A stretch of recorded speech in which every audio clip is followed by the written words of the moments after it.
এখন ভয় ডর নেই। নয়াপল্টনে বিএনপির কেন্দ্রীয় কার্যালয়ে প্রায় প্রতিটি তলার সিঁড়ির পাশের দেয়াল পোস্টারে ঢাকা। দলের কেন্দ্রীয় ও জেলা পর্যায়ের বিভিন্ন কর্মসূচি উপলক্ষে এসব পোস্টার লাগানো হয়।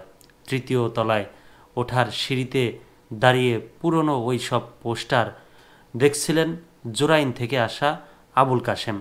শুক্রবার বিকেল ৫টায় বিএনপির কেন্দ্রীয় কার্যালয়ের তৃতীয় তলায় এই প্রতিবেদকের সঙ্গে কথা হয় পঞ্চাশোর্ধ্ব আবুল কাশেমের। তিনি বলেন, চেষ্টা করেন ছুটির দিনগুলোতে অন্তত একবার এখানে আসতে। যদিও দলের কেন্দ্রীয় বা স্থানীয় নেতাদের কারোর সঙ্গে তার ব্যক্তিগত পরিচয় বা যোগাযোগ নেই।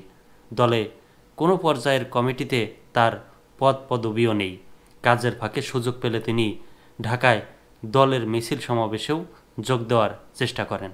আবুল কাশেম কাজ করেন একটি পোশাক কারখানায়। তার বাড়ি দোহারে। কথায় কথায় বলেন, বিএনপির কাছে তার নিজের চাওয়া পাওয়ার কিছু নেই, তবে বিএনপির ক্ষমতায় এলে তার ভালো লাগবে। তার পরামর্শ হচ্ছে, বিএনপির সরকার সংগঠন করতে পারলে জিনিসপত্রের দামের দিকে বেশি খেয়াল রাখতে হবে, সশস্ত্র চাঁদাবাজি বন্ধ করতে হবে এবং মানুষকে সম্মান দিতে হবে। গণ অভ্যুত্থানে গত ৫ আগস্ট আওয়ামী লীগ সরকারের পতনের পর নয়াপল্টনে বিএনপির কেন্দ্রীয় কার্যালয়ের চিত্র বদলে গেছে।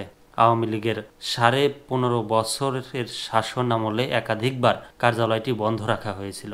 নানা ইস্যুকে কেন্দ্র করে ধরপাকড়ের কারণে কার্যালয়ের সামনে নেতাকর্মীদের খুব একটা আনাগোনা থাকতো না।